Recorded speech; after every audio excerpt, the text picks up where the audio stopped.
role? Okay.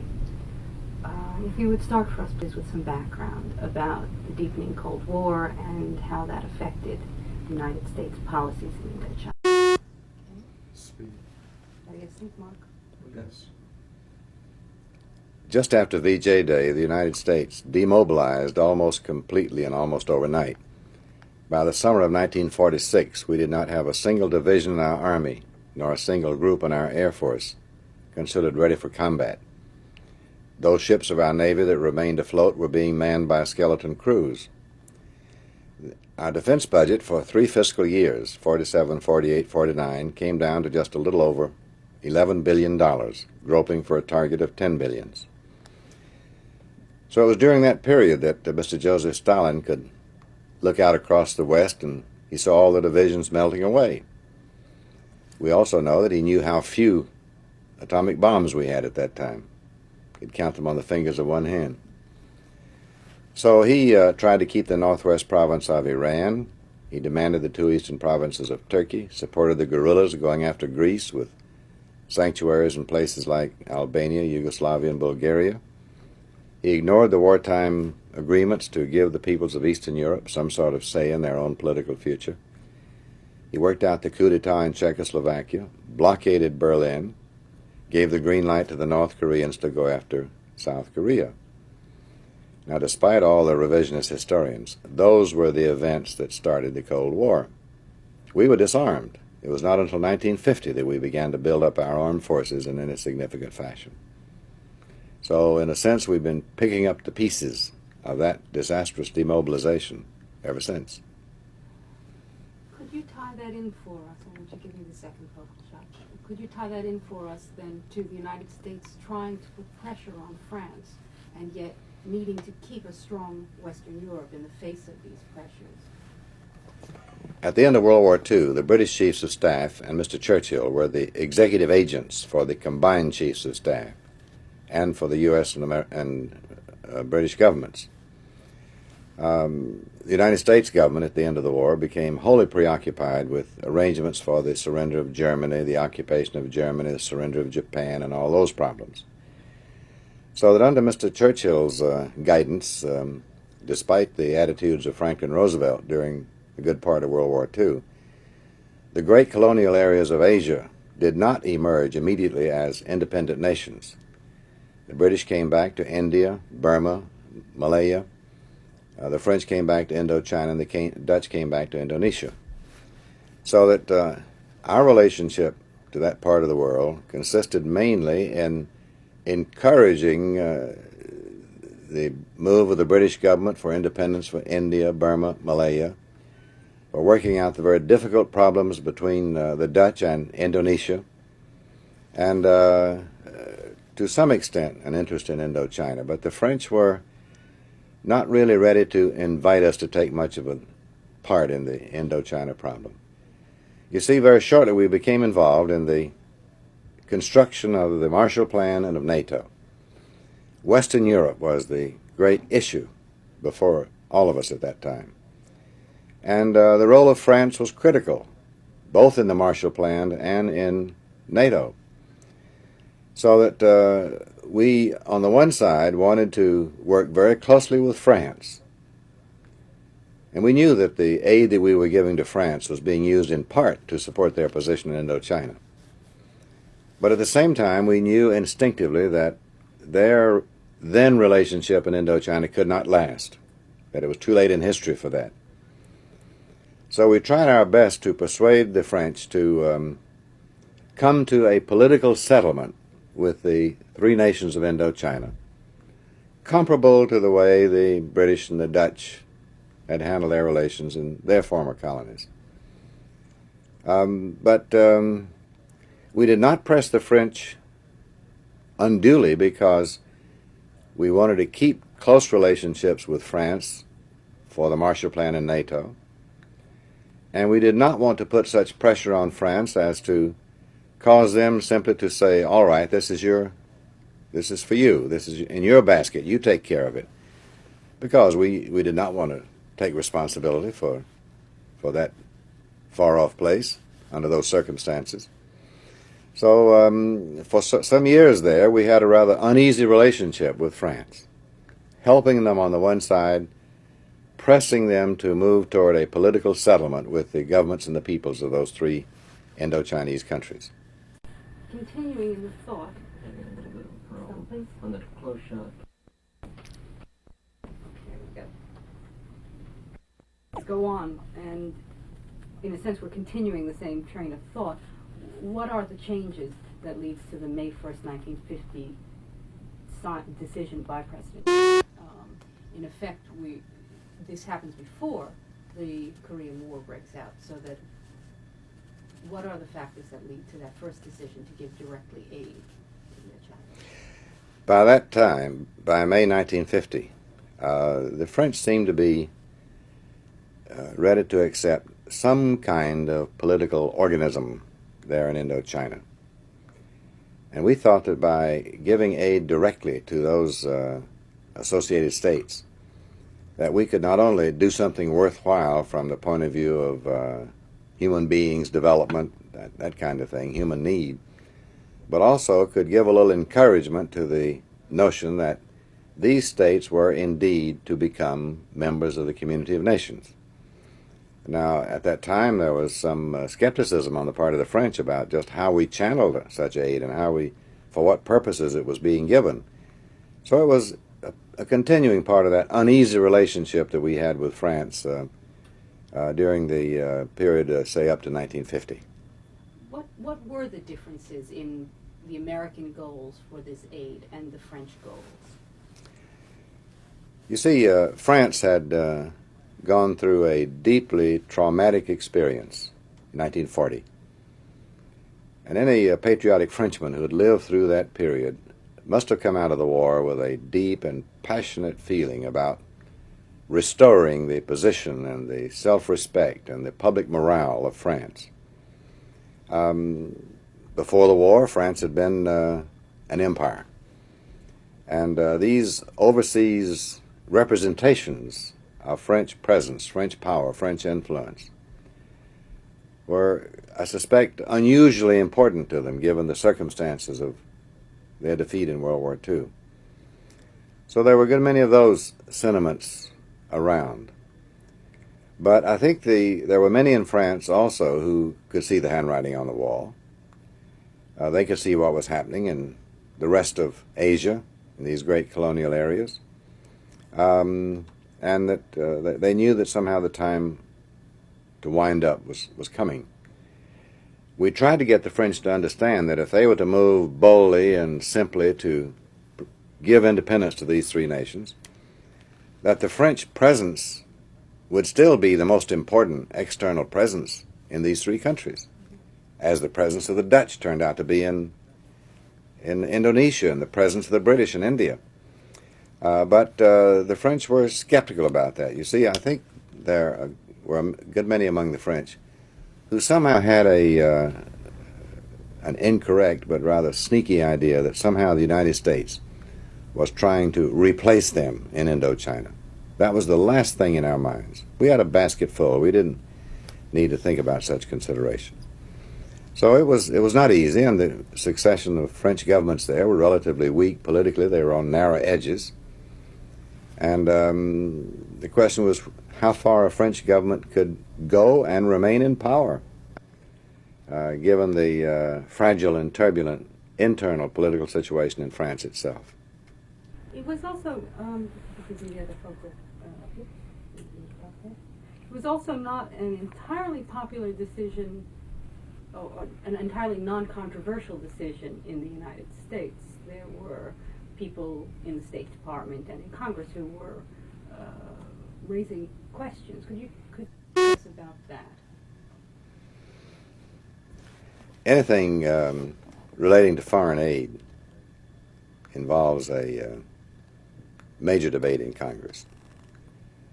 And there are always pressures from different points of view to put conditions on foreign aid to achieve what turn out to be contradictory purposes as far as these groups in the United States are concerned. There were some who simply wanted to insist that the French connection with Indochina be completely severed. But there were others, perhaps even stronger at that time, who felt that France was so important to the reconstruction and the safety of Europe and of the North Atlantic that we should simply do whatever France wanted us to do out in that part of the world, to follow along wherever France decided to lead. But Mr. Truman tried to follow the middle ground, and the middle ground is always very uneasy and uncomfortable because there will be those who are unhappy with it for quite opposite points of view. There was also some fear that the United States was getting itself into a progressive slide into more involvement.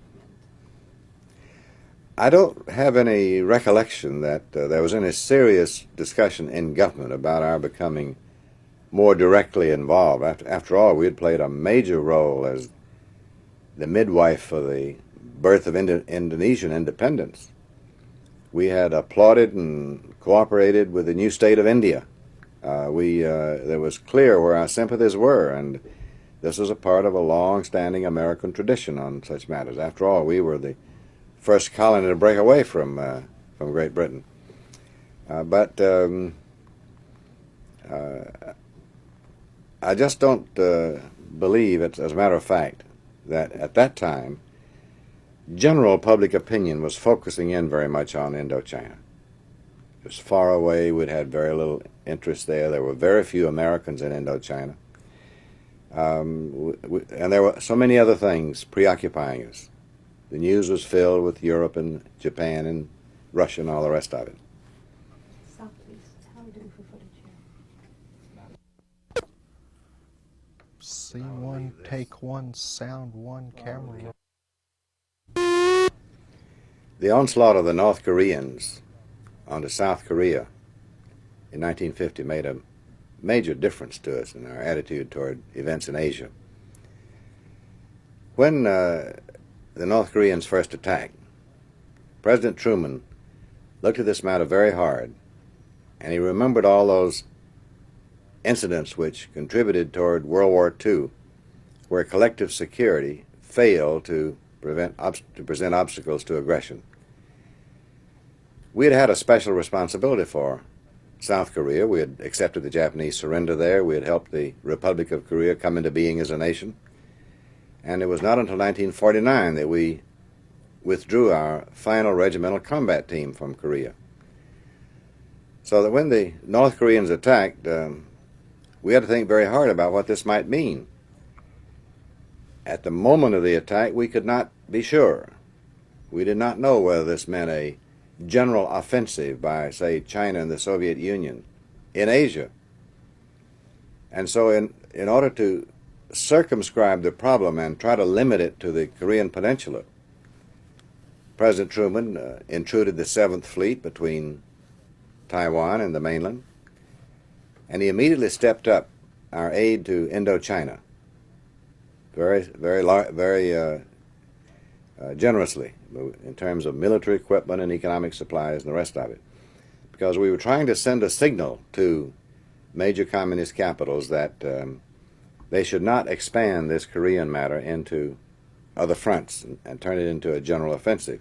Could we change focal lengths and do that again? You stumbled in the middle there, and I think that I'd like to have it more. The whole thing? Perhaps if you could just start, I can cut them together. If you can just start from the increase in aid when the. It was decided on the very weekend of the North Korean attack that we would step up our aid very significantly to the French and to Southeast Asia, because we did not know at that point whether or not the Chinese might attempt to move into that area as a part of a general offensive in Asia. So that the combination of the decision to put American forces directly into Korea, put the 7th Fleet between Taiwan and the mainland, and to increase aid to Southeast Asia was an attempt to limit the temptation which others might have to open up a general course of aggression in Asia. Oh, that's good. Stop, please. Stay on the tight one for this. I'd like to ask you, was the United States looking at all to Ho as a possible non-Stalinist communist, nationalist communist, a Tito, as it were? And if not, were we actually pleased with the French solution, the Bao Dai solution? Were we looking for a third solution for anything, or were we simply not paying attention? And why not? During World War II, when I was in the China-Burma-India theater, I personally authorized the dropping of arms and American cigarettes to Ho Chi Minh. We were trying to mobilize everyone who would help resist the Japanese. But at the very end of the war, we did not look upon this as our responsibility. Our hands were full with German problems and Japanese problems and a lot of other things. History might have been quite different had Indochina emerged from the war as an independent nation, under the leadership, indeed, of Ho Chi Minh. Who knows? But we were, in a sense, playing second or third string to the French in that part of the world, particularly in Indochina. We did not want to substitute ourselves for the French. We did not want to assume French responsibilities because we were simply not in a position to do much about it. After all, some of us can remember that the British simply signed out of Greece and said, we can't any longer do this. It's up to you Americans to do what has to be done in Greece. We were disarmed. We did not have the capabilities of undertaking all these new responsibilities. And I would have to say that given all the other questions on our agenda at that time, particularly the building of the Marshall Plan and NATO and all sorts of other problems, that events in Indochina were not, in any sense, of high priority in our thinking. Did we even study the question of Ho Chi Minh as a nationalist, or any other credible nationalists who could be take the place of Ho Chi Minh? Well, we were not prepared to work with Ho Chi Minh over against the French at that time, because to us the French were very important to us in Europe and in all sorts of other problems, at the United Nations. So that I don't know that we ever, at the top of the government anyhow, gave any serious thought to the possibilities of an independent or Titoist type of Ho Chi Minh. That would involve a direct engagement with the French in a very, very unpleasant situation and could jeopardize a lot of our purposes in Europe at that time. Let me ask you then about the differences in goals between the French and the American at a later period. I'd like to tie it in, if you can, with the visit of Delattre de Tassigny. He comes in September '51. He obviously wants more aid, and yet he does not want to join either the containment of communism, or, in fact, I believe he doesn't really want to be accountable for how that aid is used. Is that correct? If we could talk about that split that's going on there. And could we have the wide shot? There was always a sharp contrast in the underlying purposes which the French and the Americans had out there in that part of the world during the late 40s and early 50s. I think the French really had in mind that they would restore the position of France in Indochina. In effect, restore their colonial empire to that extent. Well, that was not our attitude at all. We were prepared, as Franklin Roosevelt expressed often during World War II, to see the great colonial areas of Asia come out of the war as independent nations. And we were in the process of helping that to happen. India, Pakistan, Burma, Malaya, Indonesia. So that we felt that if there were an independent Indochina, or 3 independent states of Indochina, who were secure, able to pay attention to the needs of their own people, ready to cooperate as a member of the community of nations, that would be a situation in the interest of the United States. We never wanted any presence there ourselves. As a matter of fact, during the Truman administration, there were discussions at the staff level about the ideas that later came to be the Southeast Asia Treaty. And at that time, we turned down these ideas. We thought it would be a mistake for the United States to go into Southeast Asia and make an alliance with certain ones of these countries, and not all of them, and have the association with the United States itself become a divisive influence in Southeast Asia generally. That we should wait until the entire region developed its own regional security consciousness. And then we could stand in powerful second-line support behind the region as a whole. Later, the situation changed in the 50s, and President Eisenhower and Secretary Dulles brought about the Southeast Asia Treaty. But we turned down those ideas during the Truman administration. Change focal length. What about the communist? It was not a concern to the government. Okay. When Mao Zedong and his colleagues seized power throughout the mainland of China, that created some very difficult problems for the United States. After a century of warm and friendly relations between the American and the Chinese people in all sorts of ways, many of us felt like rejected lovers. Here, the Chinese people, of all people, had turned against us. And Ho Chi Minh picked out the United States as enemy number one.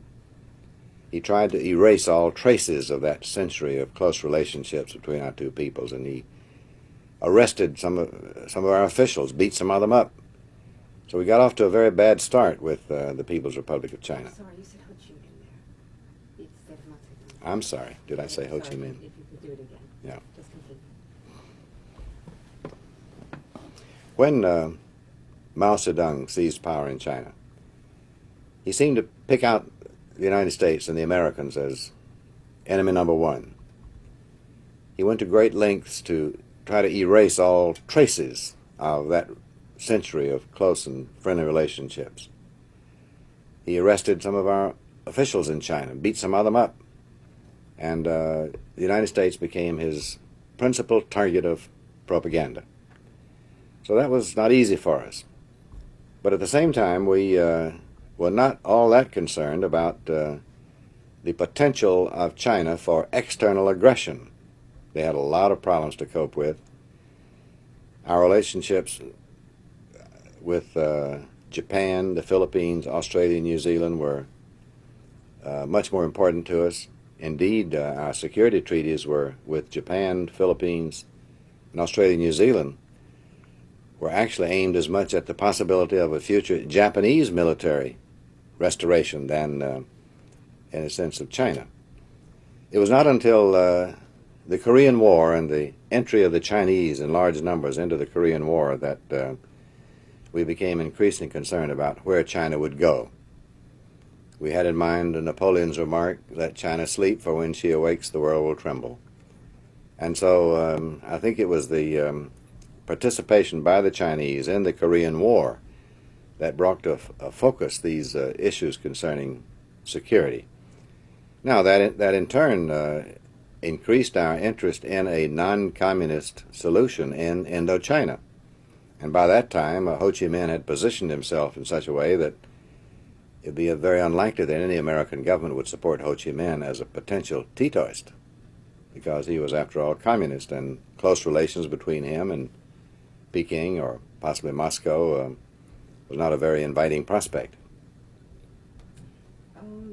Stop, please. I think I have really only two more questions here. Okay. The first one is, I does take us a little bit past where you increments and whether there was. This is increasing our sound roll 2, camera roll 3, Dean Rusk. Rolling. So this is going to be the stages by which we go from this initial grant up to really supporting 80% of the war by 54. Our assistance to Vietnam, or Indochina, went through several phases. We began simply as a close partner of France in the Marshall Plan, NATO, related directly to the European scene. Then we began to move toward more direct assistance when we saw some movement in French policy toward some kind of autonomy or independence for the associated states of Indochina. Then came the Korean War and the speculation about whether there would be a major communist offensive into Southeast Asia, and that stepped up our aid very considerably. Of course, the more Mao Zedong consolidated his power on the mainland and gave expression to his hostility toward the United States, the more we became concerned about what his attitude was going to be toward Indochina, and so we again stepped up our effort there. When the battle lines were drawn in Indochina itself, in what turned out to be the conclusive series of engagements there,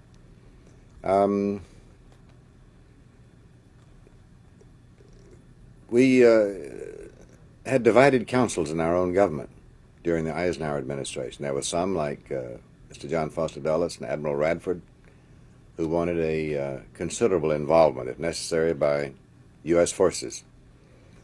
But there were others, primarily President Eisenhower himself, who did not think that we should become involved on the mainland or intrude ourselves militarily into that situation. That compromise was reflected in part at the Geneva Conference, when we ourselves did not even sign the Geneva Agreements, when we made it known that as far as we were concerned, they were not binding upon South Vietnam or upon the United States, although it was declared that any attempt to interfere with those results by military force would be looked upon by us as a threat to the peace.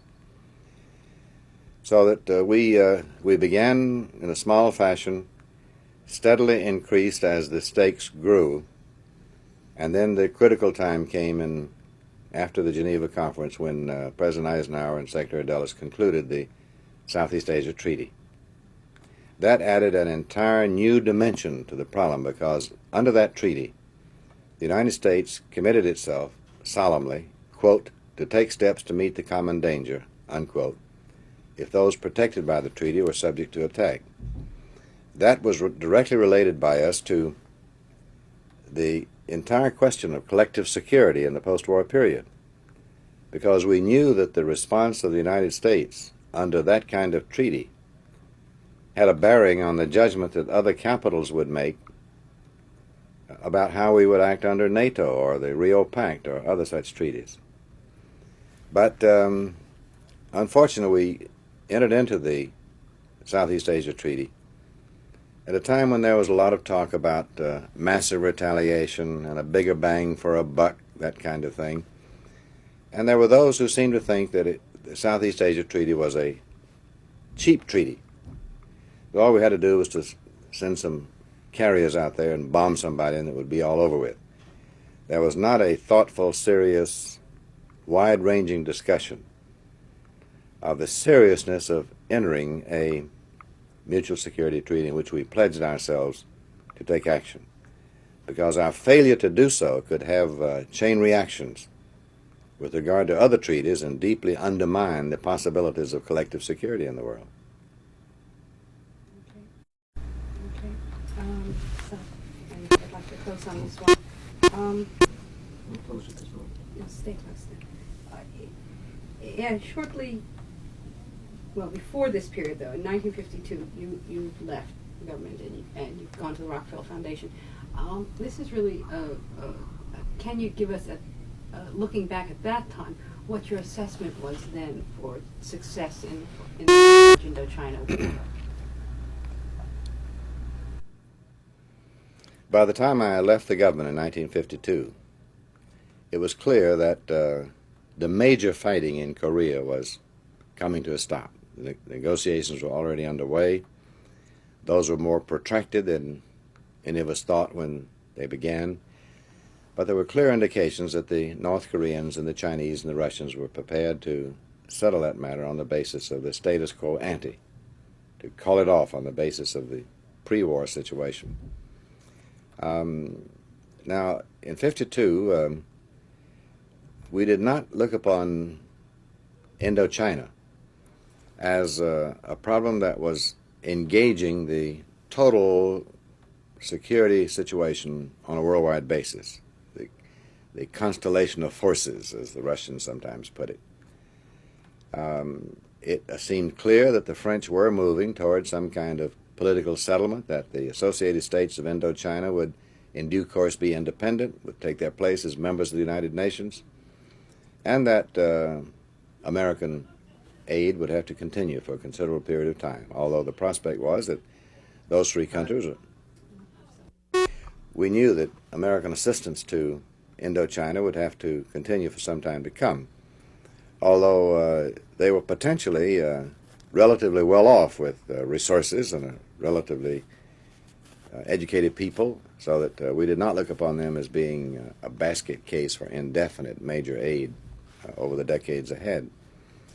But I think we looked forward to a period of some repose out there as we anticipated the end of the Korean fighting, and it was not until the battle was actually joined in Indochina itself between the French and the nationalist and communist forces that that problem moved front and center to the front and center of the stage again. By that you mean at Dien Bien Phu? Yes. Could you put that in, because that's not going to be clear in the way that that's put. It was not until the direct military engagement between the French and other Vietnamese forces on the one side and the so-called nationalists and the communist forces on the other moved toward that climax that was reached at Dien Bien Phu. Now, there's a lot of division within the American government as to what our attitude should be at that point.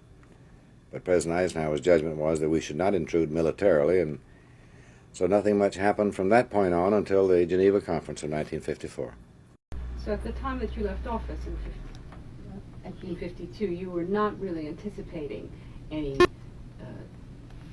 defeat of the French. It was not at all clear that the French were going to be thrown out at that point. I think that's right. If you could just make that a sentence for me.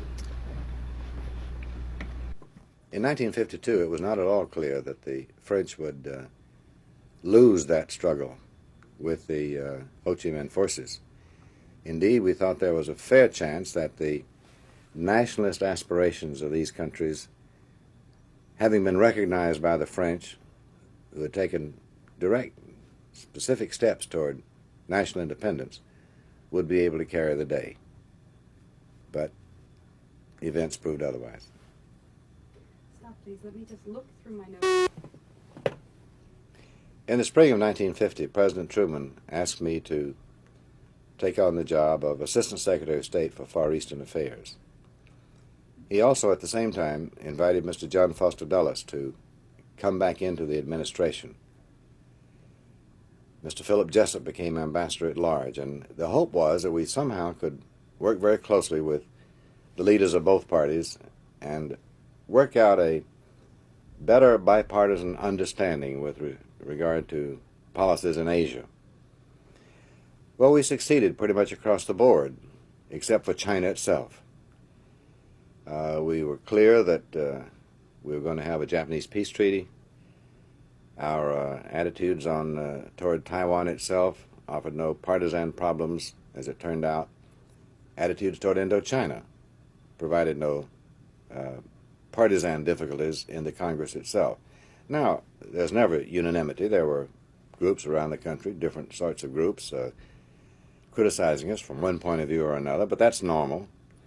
But finally, when we understood that we could not get bipartisan understanding on the subject of China proper, then Mr. Dulles was pulled off of that effort and given responsibility for the negotiation of the Japanese peace treaty, which he did with great success and beautifully. Actually, so long as there is a bipartisan consensus in the Congress, then the fact that there may be margins of discontent or criticism from different people around the country or from other countries was relatively unimportant, provided you were sure about the mainstream of support for what you were doing. I want to be sure I understand this, that the domestic pressures in terms of anti-communism in the face of the Chinese advances were just not significant, you're saying, in terms of Domestic pressures, in my judgment, had very little to do with our attitudes toward Indochina. The McCarthy period was one of those evil chapters, but it did not have as far-reaching effect on policy as many people suppose. And so we did not feel constrained by the attitudes of the people of the United States to do one thing rather than another as far as Indochina was concerned. This was more a matter between the executive branch and the Congress and the leaders of the two parties in Congress at that time. And that was functioning. There was enough agreement that there was no impairment of that relationship. Yes, there was always, I think, sufficient bipartisan agreement on Indochina itself, so that we never really had any serious, deeply gouging political struggles over the Indo-Chinese situation. Thank you. I think we can stop. You missed.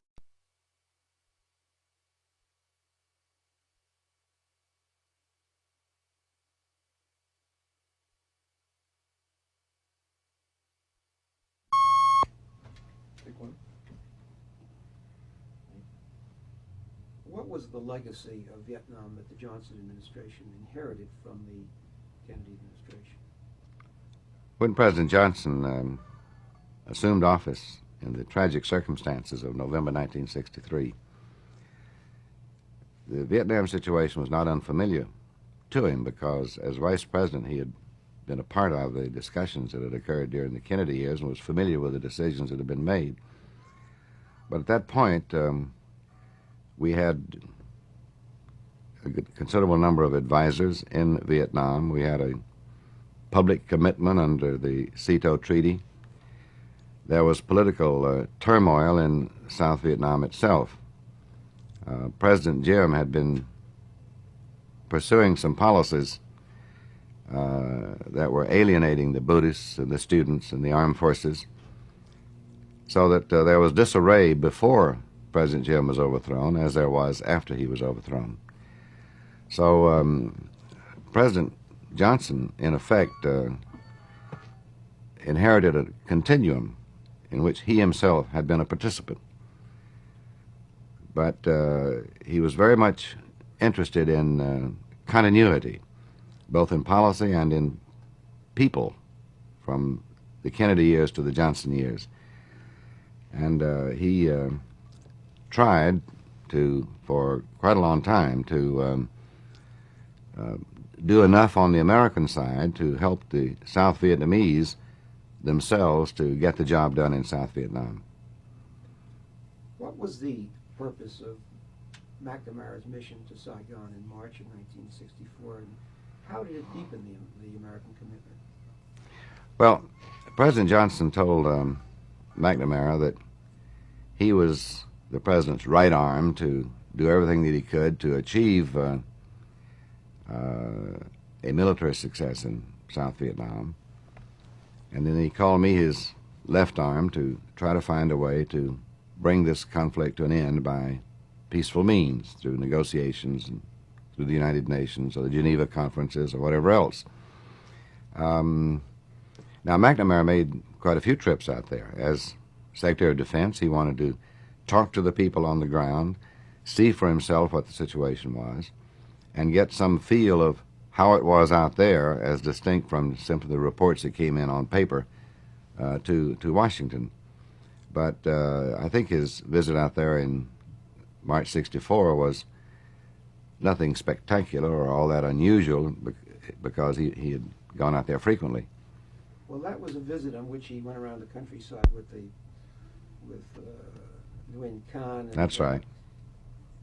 Did you feel, or there's been a feeling that, in a sense, in a way, he kind of undermined Khan's nationalistic credentials by associating himself so closely with him? How do you feel about that? Well, that was not Khan's view. Khan welcomed this, and McNamara was hoping that he would draw the leadership of South Vietnam into, in effect, politicking in the American style, getting out among the people, trying to broaden their base of support in the country, establishing a common touch which had not been the usual practice out there during the French period or during the early post-war period. I doubt that eroded the national spirit out there. Anyhow, there were many other things that had that effect, but I doubt that McNamara's visit did that. You went out to Saigon in April 1964, and you said that while you were there, on to victory. What did you mean by that? Well, victory meant achieving the... Sorry, No, that's perfect. Victory meant achieving the purpose for which we were there, and that was to prevent the overrunning of South Vietnam by the North Vietnamese. Victory did not mean unconditional surrender by Hanoi or anybody else. In this post-war period, we've had to use force on a number of occasions in order to defend against somebody's aggression.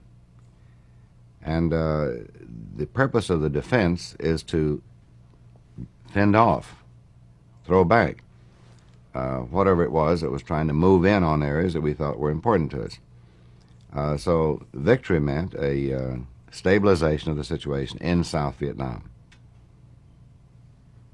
1964 was a year of hesitation on LBJ's part as far as Vietnam was concerned. He seemed to be getting in and sort of vacillating one way or another. What was the effect, in your opinion, of the election campaign, the '64 election, on his movement, his drift towards Vietnam?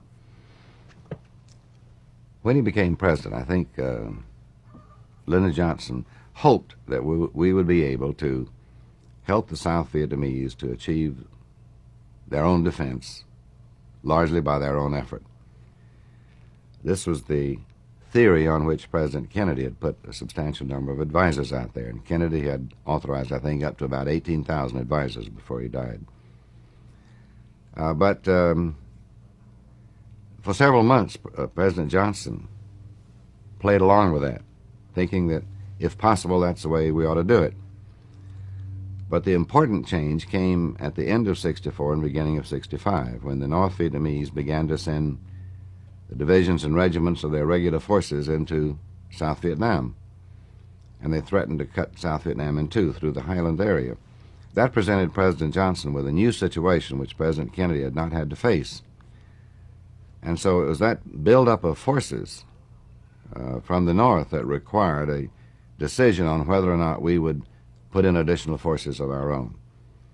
Now, that was the major change in the situation that Johnson had to face. But to go back to this question, how did he factor in the fact that he himself was running for election in '64, and what kind of pressures did the domestic political campaign have on him?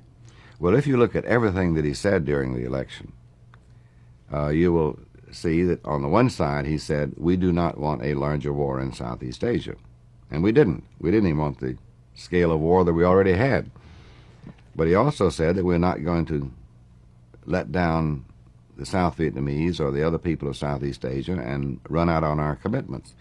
If you put them all together, you would see that Lyndon Johnson felt that we had a commitment there in Southeast Asia, that the reputation of the United States for fidelity to its security treaties was a very important matter in terms of the general peace in the world, and that we would like to get the thing settled as soon as possible. It was only after the campaign, well after the campaign, that the North Vietnamese began to make major moves into South Vietnam with their regular forces. But I do not believe that the election campaign itself had any direct bearing on President Johnson's sense of tactics or strategy or anything of that sort. I want to go into the Tonkin Gulf incident. Right. The resolution. That way a bit. The other way, I'm sorry. Just, yeah, and then over a bit if you can. Okay, thank you. Could you recollect what happened in the Tonkin Gulf? Well, when the first incident occurred, we thought that this might well have been a trigger-happy local commander who simply did something on his own. And so we decided, in effect, to ignore it. But when we got word of the second incident, that raised a more serious question in our minds, because that suggested that the North Vietnamese were trying to drive us out of the South China Sea. Now, they were using the South China Sea for infiltration of men in arms by water, just as they were pushing them down the Ho Chi Minh Trail by land. And so we felt that we could not let our ships be driven out of the South China Sea, and would have to make it clear to them that we were not going to allow that to happen and leave those waters open to them for their infiltration. And so we retaliated on the basis of the second strike. The first strike could have been used if we were waiting for some pretext for something, but we weren't. We passed up the first one and only responded when we thought there was a second one.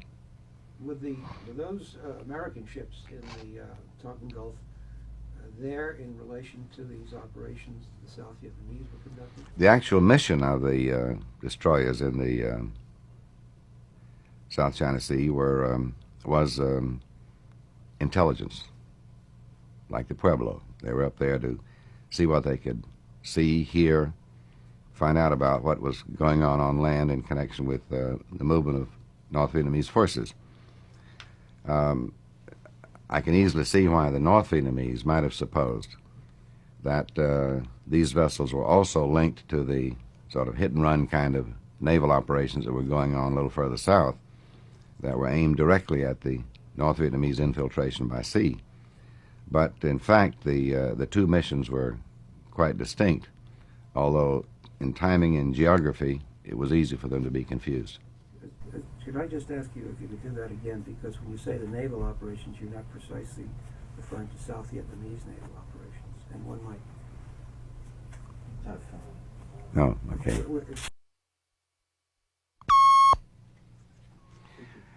The North Vietnamese had been infiltrating men in arms by sea along the coast, and the South Vietnamese, with American help, had put on some operations called 34A operations, trying to intercept that infiltration by sea, and in the process raided some of the small ports along the southern coast of North Vietnam. But when our destroyers went into the South China Sea along the coast of North Vietnam, they were there primarily for intelligence missions, trying to find out what was happening, both at sea and with communications on land. It was a sort of a Pueblo-type operation. That was separate in terms of planning and execution from the 34A operations being conducted by the South Vietnamese. But in terms of timing and geography, it was relatively easy, I think, for the North Vietnamese to assume that these were all part of the same activity. In fact, they had two different missions. Going back to the incident itself, you believe there was one incident, but there was not a second incident, or vice versa? No, there was no question about the first incident.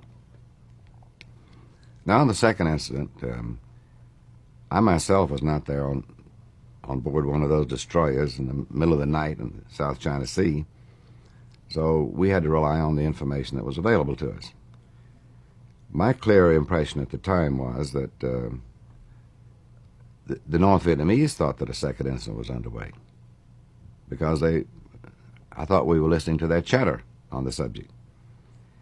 But when this matter was investigated a little later by some staff, I believe, of the Senate Foreign Relations Committee, I don't recall that they called the two captains of the two destroyers or the executive officers who were available to them. They didn't call me to ask me what was in my mind.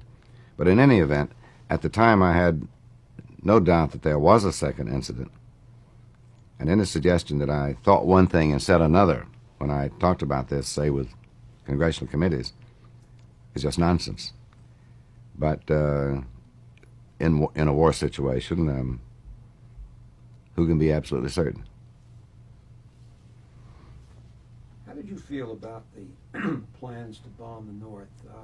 I want to ask you progressively, when those plans were beginning to gel in the spring of June of 1964.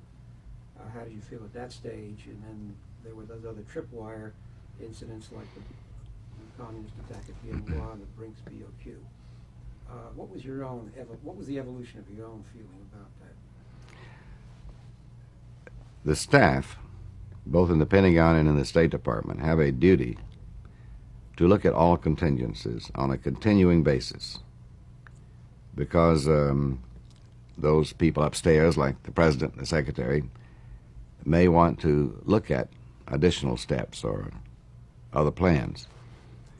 And so I have no doubt that there was a good deal of discussion about what action could be taken against North Vietnam, and there should have been that kind of study. But up until the end of '64, we were hoping that with the kind of limited assistance that we were then giving to South Vietnam, that the South Vietnamese themselves would be able to carry off their own purpose. After all, in the case of the Greek guerrillas, we gave assistance to the Greeks, and they were able to handle the thing inside Greece, despite sanctuaries in Albania, Yugoslavia, and Bulgaria. So we did not, in the summer of '64, at the presidential or cabinet level, seriously take up the question of bombing North Vietnam. Well, what were your own feelings about it at that stage? Well, we were still hoping, and I was hoping, that the South Vietnamese would be able to pull themselves together and make it clear to the Viet Cong and the North Vietnamese that this attempt to take over South Vietnam could not prevail. Now, we weren't sure, because our friends in South Vietnam did not give us all that much strength to support. There were a number of changes of government, for example, during the Greek guerrilla operation. These changes of government were very unsettling, because when one new regime took over, then that disqualified those who had served in an earlier regime, and there was a continual shrinkage of people with any experience in managing the affairs of a country. I think also that we ourselves were inclined to overload the capacities of the South Vietnamese government and its administrative capability. I think once we counted about 44 different programs that we were pressing the South Vietnamese to put into effect in South Vietnam in order to strengthen the fiber of the country and to mobilize the countryside. That was simply beyond their governing capacity to handle. It was indigestible. But during '64, we still were hoping that the South Vietnamese basically could take care of their own problem. Now, when the first, or the reprisal bombing started, was provoked by the Pleiku incident. Did you feel yourself that this was justified, it was necessary? Well, that was a very brief retaliatory strike, but the Pleiku incident indicated that the North Vietnamese were coming in there in larger numbers, that this was a very serious attack by much more organized forces than had been typically seen in the types of guerrilla action that we were more familiar with.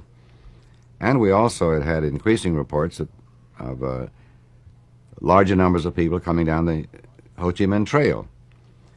President Johnson's first reaction was to deliver a retaliatory strike as a kind of warning as far as Pleiku was concerned. But then about a month later, he began the systematic bombing of the Ho Chi Minh Trail. Incidentally, the Pleiku incident took place at a time when Kosygin was in Hanoi. Do you know why he was there, what his purpose was? No, I don't know whether he was trying to strengthen the ties of Moscow with Hanoi. There was considerable competition there between Moscow and Peking. But they were bombing in Saigon at that time. I was out there on a visit, and they tried to blow up the main bridge in Saigon while I was there. I don't believe myself that the presence of Kosygin should have been a shield for operations like Pleiku. And indeed, we did not bomb Hanoi, where Kosygin was. at this time in early '65, there was a debate going on inside the administration. If we can personalize it from what we read, there was one side represented by George Ball, who was opposed to the U.S. ground commitment, and the other seemed to be argued by Mac Bundy, who was in favor of it. Where did you stand in this debate?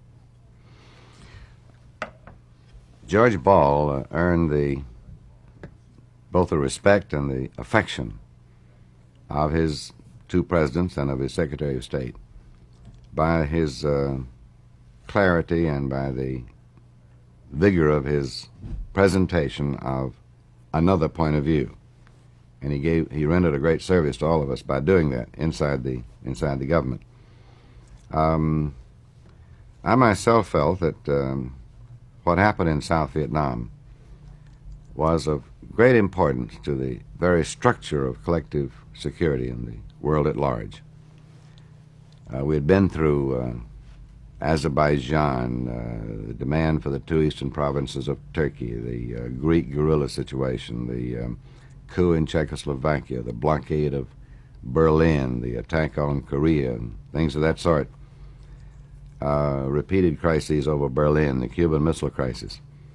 And I felt that collective security was the key to the prevention of World War III. My generation of students was led down the chute-to-chute into the catastrophe of a World War II, which could have been prevented. Nevertheless, we did our duty, my generation. Now, to those of us who had lived through those decades, how we dealt with our obligation under CETO was very important to what people would think in other capitals about NATO or the Rio Pact in this hemisphere or other such arrangements, and to the understanding of other countries as to the United States policy on these matters. I have no doubt that there have been times when peace has been maintained because people in certain other capitals would say to themselves, now look, comrades, we'd better be a little careful here because those damned fool Americans just might do something about it. If that question in their minds got to be a sense of certainty that we would not do something about it, then I think we'd be exposed to very great dangers. So I was in favor of making an additional effort rather than pulling out when the North Vietnamese stepped up their forces in South Vietnam. It's been said that there was a danger, and this is retrospective in the sense that We have 6 feet left, so. Keep it up.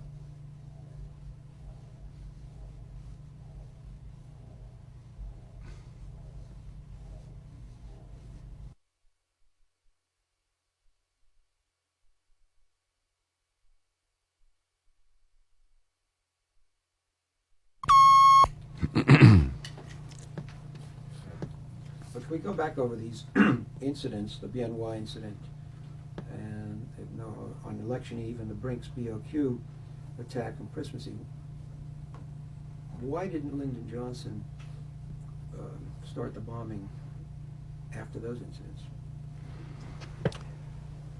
It's important to understand that we were not sitting around in Washington waiting for tripwires. We didn't need a tripwire because North Vietnam was attacking South Vietnam. That was all we needed to do whatever seemed to be necessary to fend off that attack.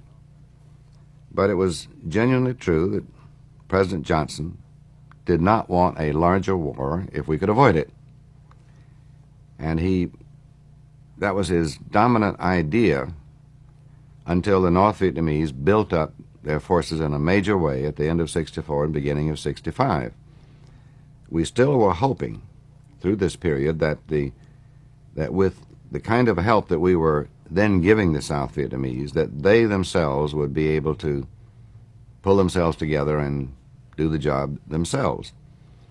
So when these different incidents occurred, we didn't use those as pretexts for turning this into a kind of war that we preferred not to have. It was not until we were presented with a larger war that the decision then had to be made as to whether we would let them get what they were after or whether we would make a greater effort ourselves. Now, apropos of hoping that the South Vietnamese would strengthen themselves, that takes us on to the question of whether the direct U.S. combat intervention, which begins in the spring of '65, doesn't indirectly inadvertently weaken the South Vietnamese, who then say, well, let the Americans fight it. What's your feeling about that? That's a possibility. We had not had that experience in Korea, where the American presence did not reduce the Korean effort. And in Greece, the Greeks themselves carried the battle, even though we had made some significant commitments to Greece during the Truman administration. But I suppose that it's inevitable that there would be some who would think that since we were there and had made the commitment and we were putting in substantial forces, that therefore they had to do less. And I can't deny that might have been a factor. How large a factor it was, it's hard to say. During that year, even now in '65, LBJ is sort of tiptoeing, if you want, into Vietnam. Could you describe how the larger commitment began to evolve? Was he tiptoeing in a way because he was still hoping to leave himself a way out, or how do you explain that hesitation waltz that he went through? Well, this gets us into a large question that needs a good deal of thought for the future, if, God forbid, something of this sort ever happens somewhere else. By the gradualness of our own response, it is just possible that we left it up to Hanoi to conclude that if they were to do more, we might not. One could consider the question, for example, that when President Kennedy first decided to intrude American forces into South Vietnam, it might not have been better for him to put in 100,000 men straight away, so there could not be any question that we would take this matter very seriously. But in this entire post-war period, we have tried to use the amount of force which seemed to be sufficient to the particular job without letting things get out of hand and go down that escalator into a nuclear war. You see, the nature of warfare has changed beyond recognition with the advent of nuclear weapons. And anyone who tries to think of these combat situations in old-fashioned terms is just not engaged with the real problems of the real world. So, of course, President Johnson was reluctant to commit more and more forces. As a matter of fact, except for the men who carried the battle and their families, I don't know anyone who agonized over Vietnam more than Lyndon Johnson. It was a burden that he felt very heavy on his back. And so he was not gung-ho to have the biggest war possible and maybe drive this situation into conflict with China or with some kind of direct reaction by the Russians or anybody else.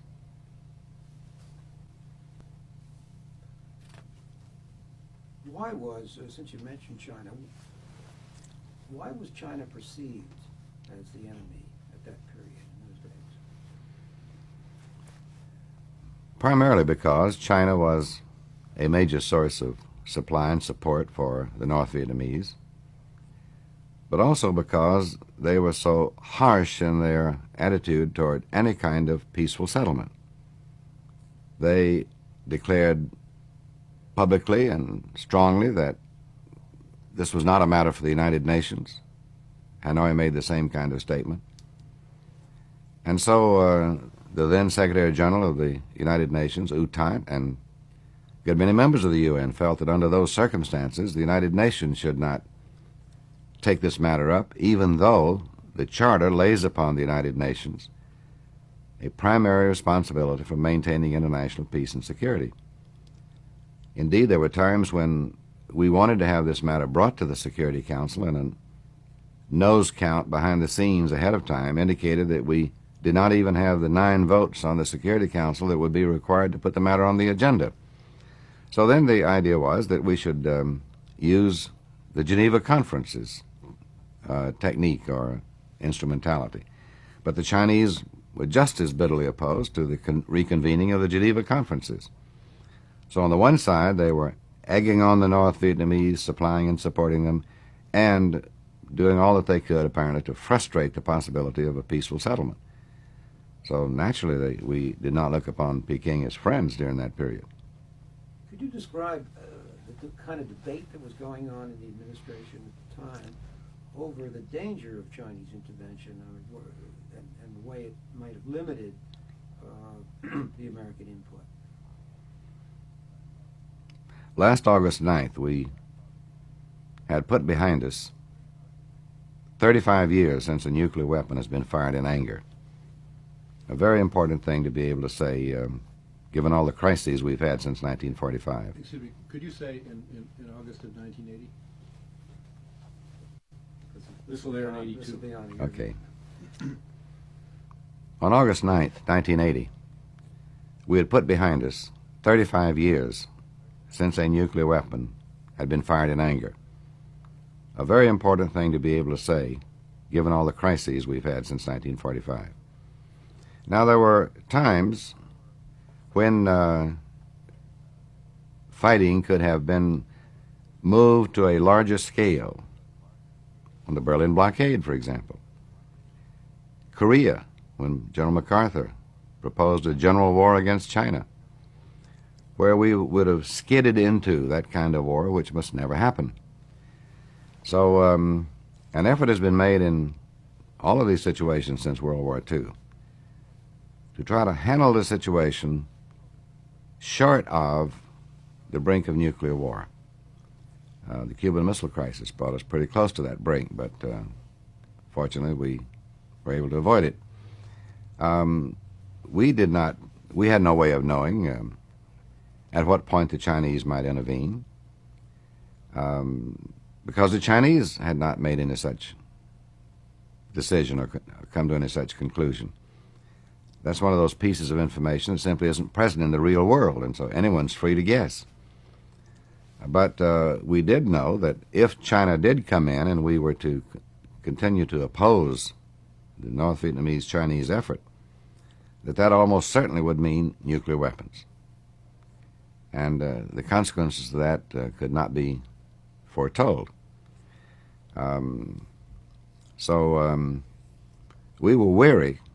One of the reasons for this gradualness in our buildup of resistance in South Vietnam was due to the fact that we did not want to present Moscow and Hanoi with a major new situation during any given week, which would require them to go through an orgasm of decision-making based upon worldwide strategic considerations. And so each week was not all that different than the week before. But that's one of the questions that needs to be studied very carefully and reflected upon, because it has some problems with it. By the summer of 1965, we were really moving into a larger war situation, but the president had not put the country on a wartime footing. For example, he hadn't refused to raise taxes and so forth. It seems as if the public wasn't being prepared for what was going on, what was to come, possibly to come. Could you explain why?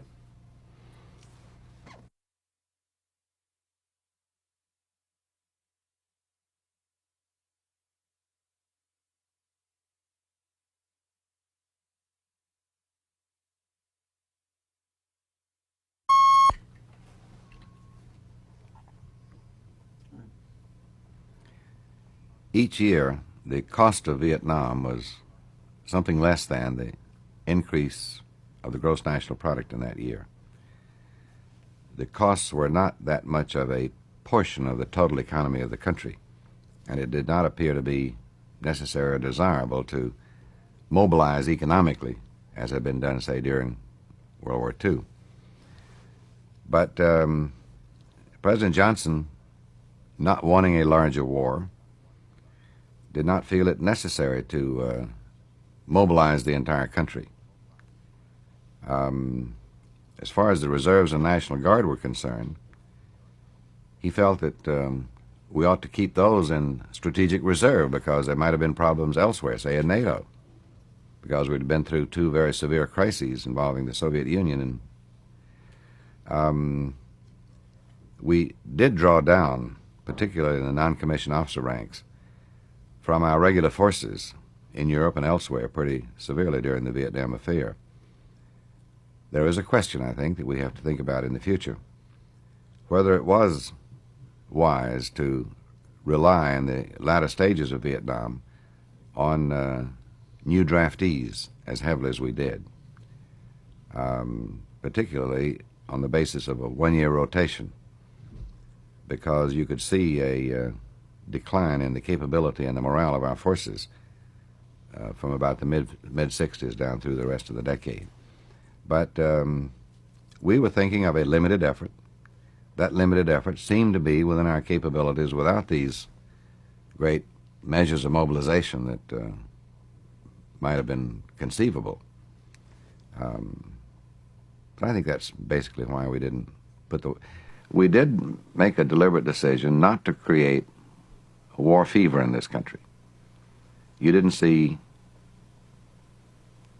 members of the armed forces or units of the armed forces parading through American cities. You didn't see pretty movie stars out selling bonds and factories and things like that, all the things we did during World War II.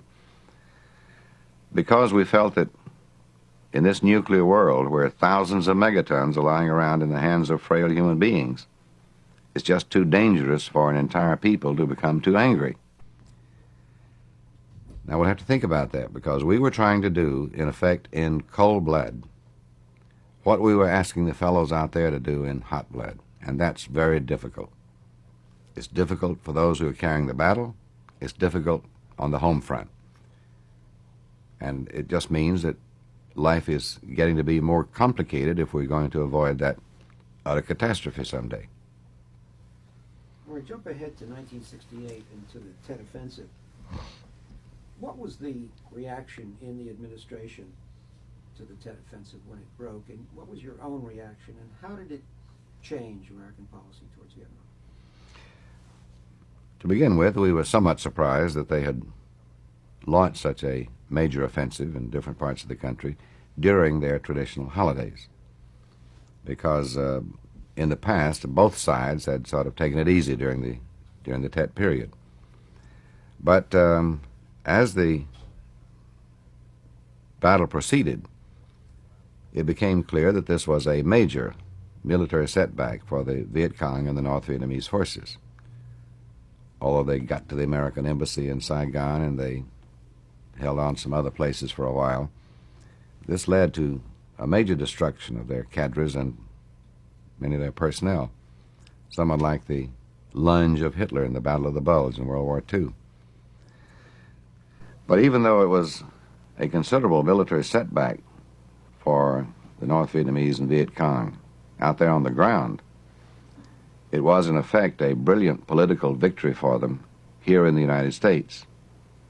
I'm not sure I fully understand the reasons why that should have occurred, but it became very clear after the Tet Offensive that many people at the grassroots, such as my cousins in Cherokee County, finally came to the conclusion that if we could not tell them when this war was going to end, and we couldn't in any good faith, that we might as well chuck it.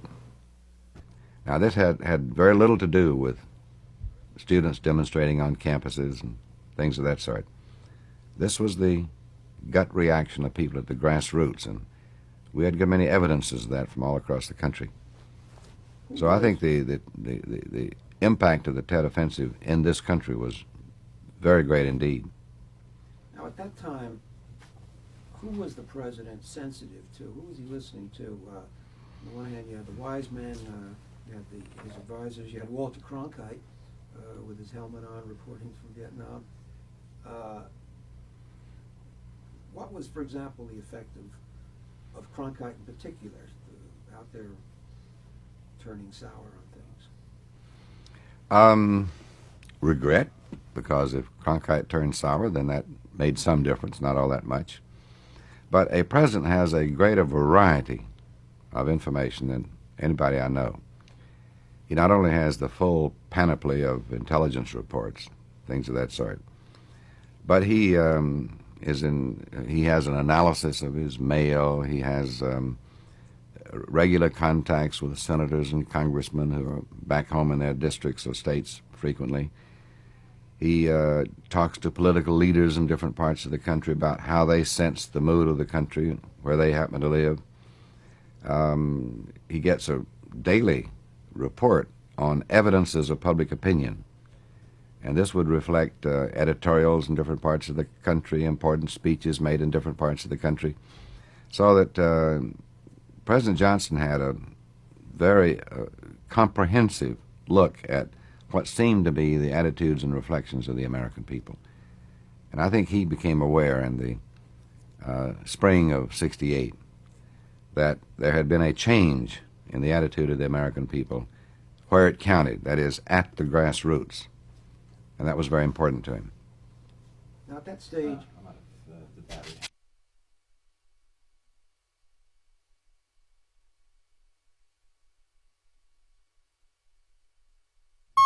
okay, just pick it up from there. I seem to remember that Start one more time. I'm sorry. Go ahead.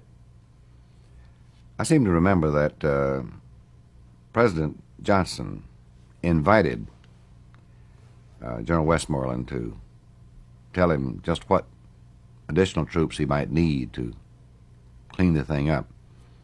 Well, when a military commander receives such an invitation, he responds to it. And on a contingency basis, he came back with a figure of something like another 200,000 troops. But and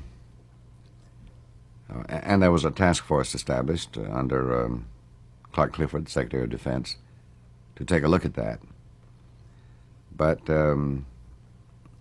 I was not myself in favor of an additional 200,000 troops, because we already had in Vietnam a military position which the North Vietnamese could not possibly have overrun, regardless of what they tried to do.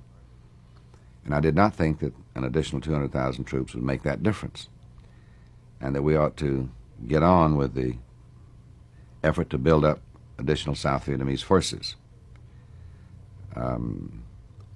But in any event, President Johnson decided not to commit those additional 200,000 troops. How did we move then towards the decision to go for a partial bombing halt and with what later became the Paris peace talks and negotiations? Did that represent a change in strategy, and how did that come about? Well, at a fairly early stage after he became president,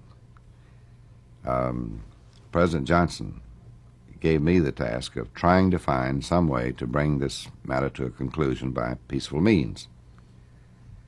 And there were all sorts of contacts with Hanoi, some through government, some through private individuals, some through international organizations. But in retrospect, I would suggest that the North Vietnamese never had any real incentive to negotiate, because up until well into 1966, I think they really felt that they could accomplish what they were trying to do by military means. But by that time, they had to face the fact that they could not do it. But by the end of '66 and beginning of '67, they began to get all sorts of messages out of this country and other countries as well, which seemed to be saying to them, now just hang in there, and you will get by political means what you cannot get by military means. In any event, I think they made that judgment, so they were never in the kind of mood that the North Koreans and the Chinese were, and the Russians, to bring the Korean affair to a halt, because they, I think, had the prospect of being able to get what they wanted. And in making that judgment, I think they were right. Well, when we began those talks in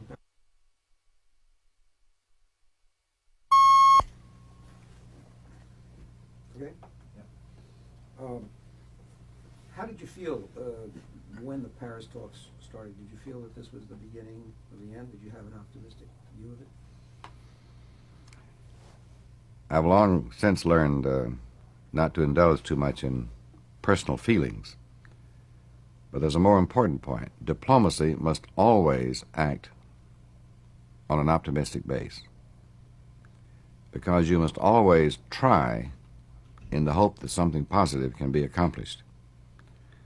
Whether you would predict that it could have a successful result or not, you've got to try. Otherwise, we'd turn everything over to the soldiers and we'd all burn up.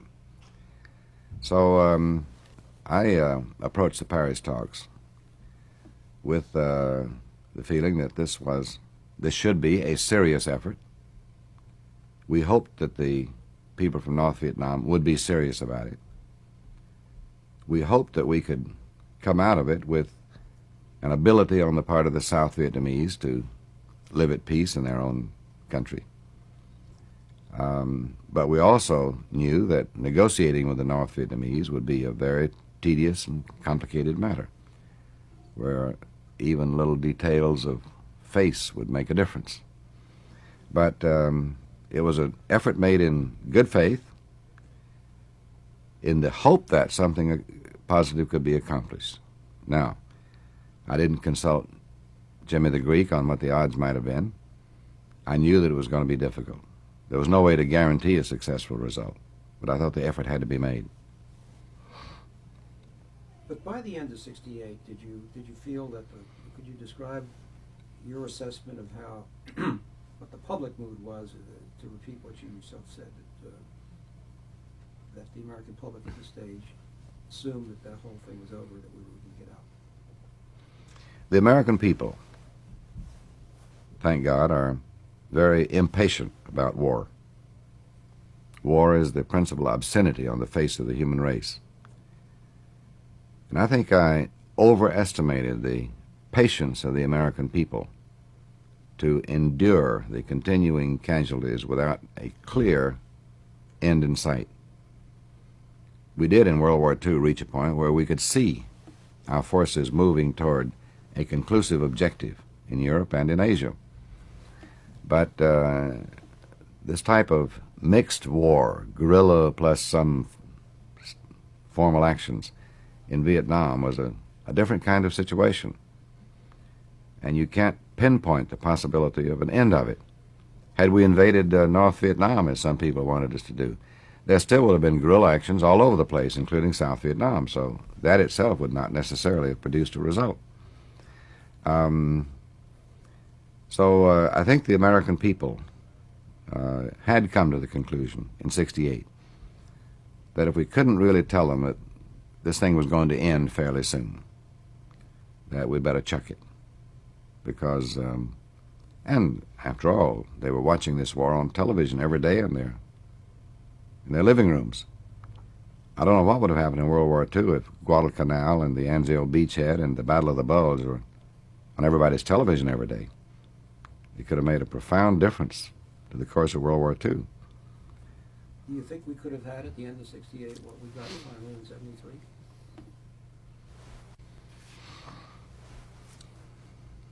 I would think so. I think in 1968, had the North Vietnamese come to the conclusion that they were going to get it anyhow, and had accepted almost anything that was put before them, that the war might have ended then on the basis that it did end in '73, namely that the North Vietnamese would get the long-stated objectives of Ho Chi Minh, control of all of Vietnam, Laos, and Cambodia. Now, I think that could have been accomplished earlier.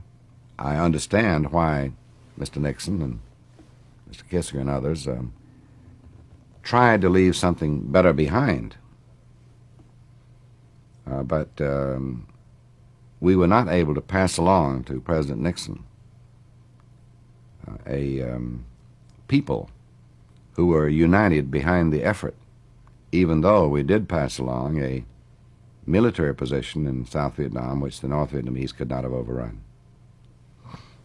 There was one particular incident at the end of '68. I wonder if you feel comfortable talking about it, the fuss over the shape of the table, which was not as funny a story as it was reported at the time. Oh, I don't remember the detail. Well, when you get into a negotiation, symbols become important. I remember one negotiation involving the Germans where we had to put the German table a foot behind the other tables, because otherwise that would constitute some kind of recognition of a status which the Russians weren't willing to acknowledge. We had the same problem with the shape of the table in Paris during those talks.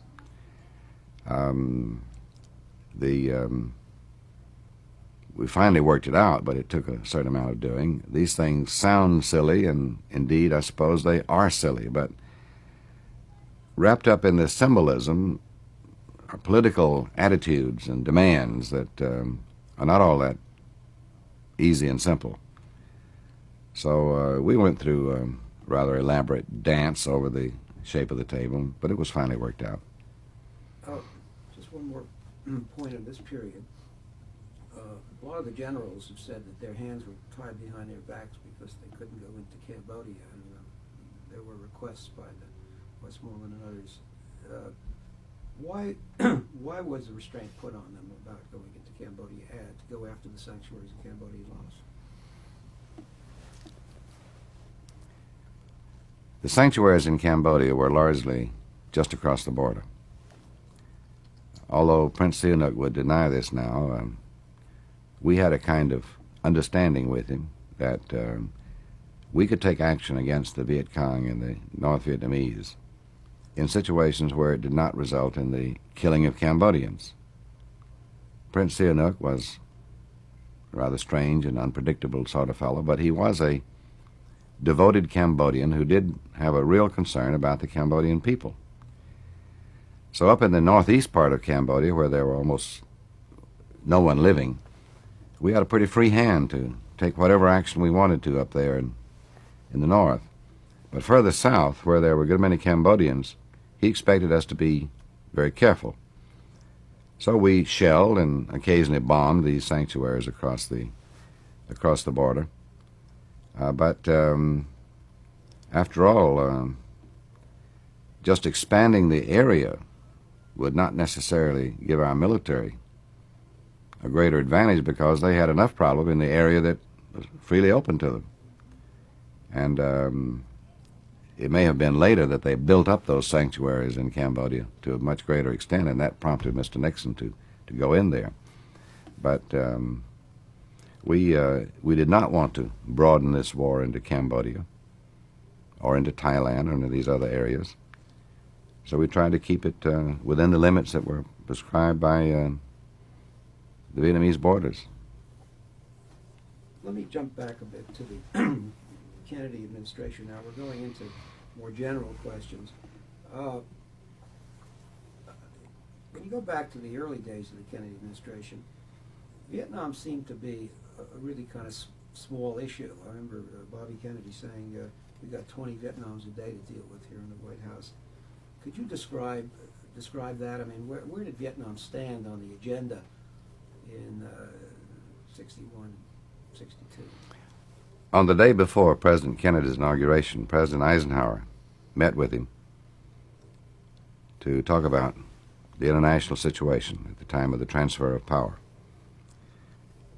And the only specific recommendation that President Eisenhower made to President-elect Kennedy was to put troops in Laos. As he put it, with others if possible, alone if necessary. Because Laos was the scene of the principal action at that time. The North Vietnamese were in there, there was a Russian airlift. That was where the principal fighting was going on. The situation in South Vietnam was relatively quiet. So when the Kennedy administration took responsibility, we looked at Laos very quickly and very hard. And the more we looked at it, the less we thought of the idea of putting American troops in there.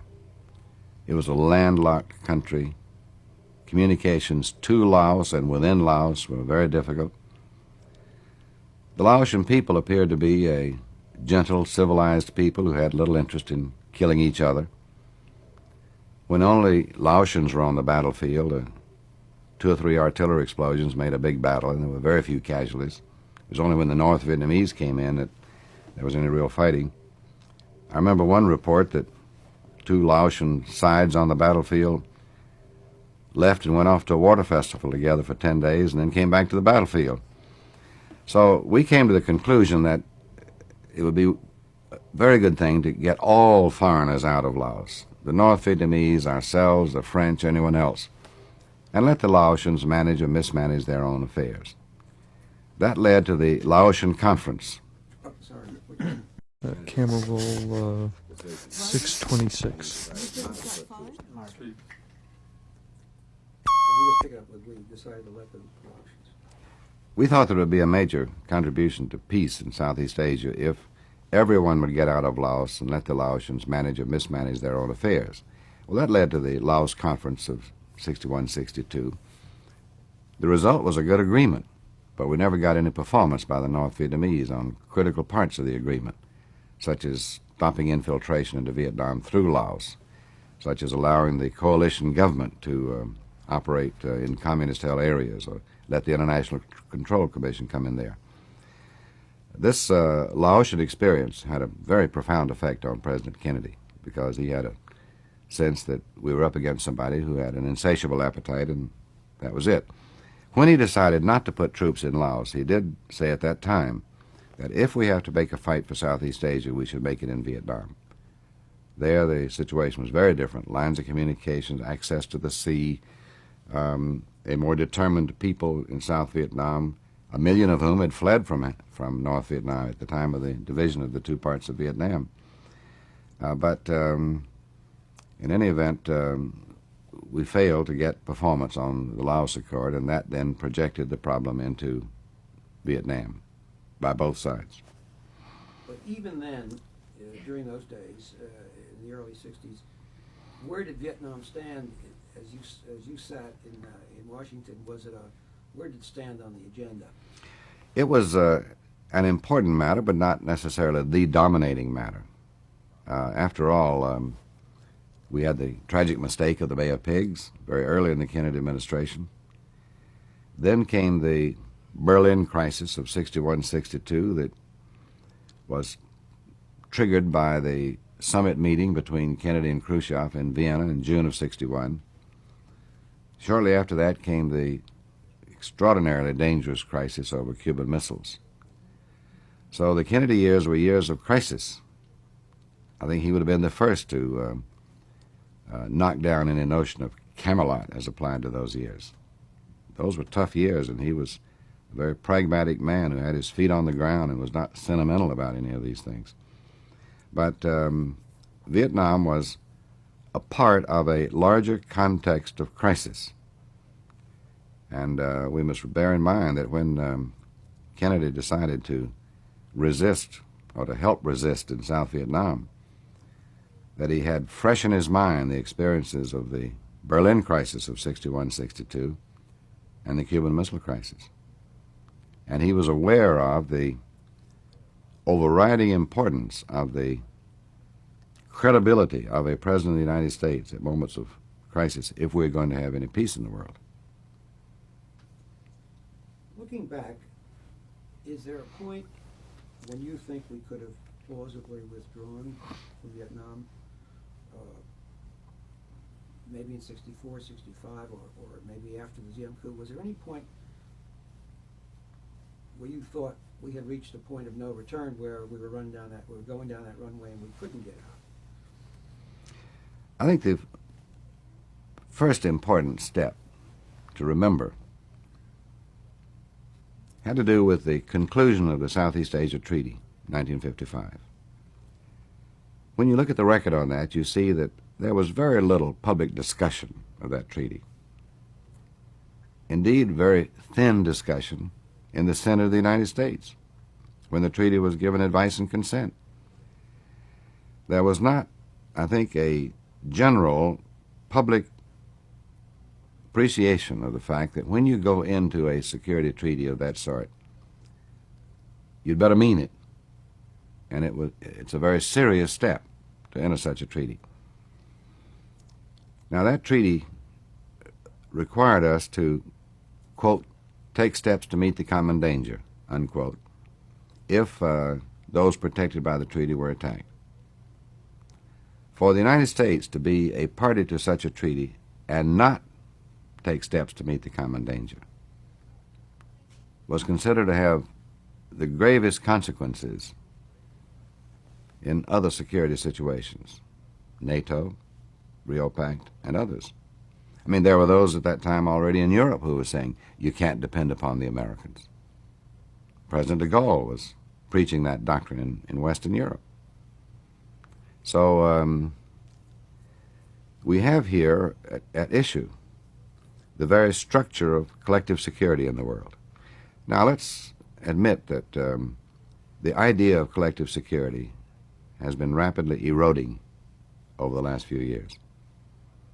And one can understand why that should be true among the American people, because we've taken over 600,000 casualties in dead and wounded since the end of World War II in support of collective security. And it hasn't been very collective.